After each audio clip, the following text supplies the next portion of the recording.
Dari Medan Merdeka Barat 45 Jakarta, inilah Radio Republik Indonesia dengan Warta Berita. Saya Siti Ana.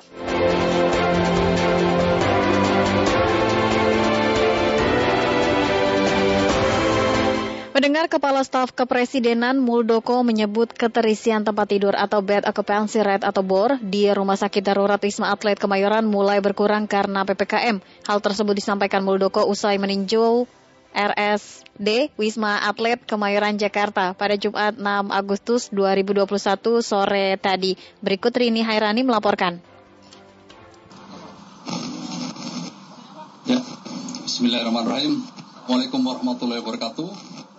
Selamat siang dan salam sejahtera. Kepala Staf Presiden Jenderal TNI Purnawirawan Muldoko meninjau Rumah Sakit Darurat COVID-19 Wisma Atlet Kemayoran Jakarta Pusat Jumat 6 Agustus 2021. Kedatangan Muldoko untuk memastikan ketersediaan tempat tidur atau bed occupancy rate di Rumah Sakit Darurat COVID-19 Wisma Atlet tersebut sudah menurun. Muldoko menyebut keterisian BOR di Rumah Sakit Darurat Wisma Atlet melambung tinggi pada akhir bulan lalu. Mantan Panglima TNI ini menilai penurunan keterisian BOR saat ini menunjukkan COVID-19 berhasil dikendalikan di DKI Jakarta, terlebih saat pemberlakuan pembatasan kegiatan masyarakat atau PPKM tingkat darurat hingga level 3 dan level 4. Ia pun meminta rumah sakit lain mencontoh Rumah Sakit Darurat Wisma Atlet dalam menangani pasien COVID-19. Tadi saya juga mendengarkan bahwa hunian atau BOR bed occupancy rate di Wisma Atlet itu sudah 25% dari awalnya 30 Juni itu pada posisi yang sangat puncak, yang isinya hampir 90% berada di sini. Tapi alhamdulillah saat ini telah mengalami penurunan yang signifikan. Wisma Atlet ini bisa menjadi sebuah contoh bahwa PPKM bisa menurunkan angka BOR yang menjadi salah satu indikator penentuan PPKM. Mari kita lihat bagaimana data BOR yang ada di beberapa daerah. Pada kesempatan yang sama, Koordinator Operasional Rumah Sakit Darurat COVID-19 Kolonel CKM Dr. Stefanus Doni mengatakan jumlah pasien yang menjalani perawatan di Rumah Sakit Darurat COVID-19 Wisma Atlet terus menurun dibandingkan awal Juli lalu. Kondisi ini membuat keterpakaian tempat tidur atau bed occupancy rate di kisaran 25,36%. Stefanus mengatakan di bulan Juli lalu jumlah pasien yang masuk mencapai 688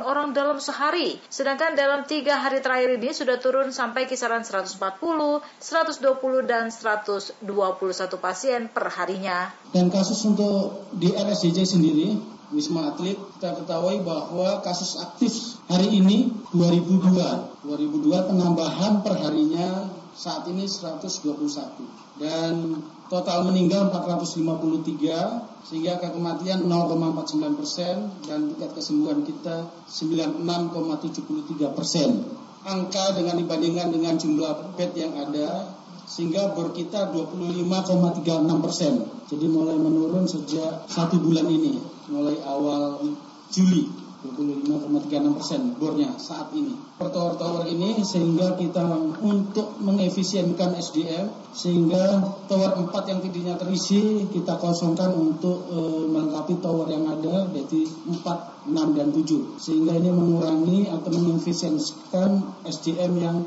kita gunakan. Sebelumnya Presiden Joko Widodo saat meresmikan dan meninjau kesiapan Rumah Sakit Modular COVID-19 Pertamina di Tanjung Duren, Jakarta Barat, Jumat 6 Agustus 2021 mengatakan, situasi pandemi COVID-19 di Jawa dan Bali mulai terkendali. Menurut Jokowi, tingkat keterisian tempat tidur atau bed occupancy rate di Wisma Atlet saat ini juga sudah di angka 25%. Meski demikian, Kepala Negara terus mengingatkan masyarakat untuk tetap berhati-hati dan berjaga-jaga, serta tetap menerapkan protokol kesehatan.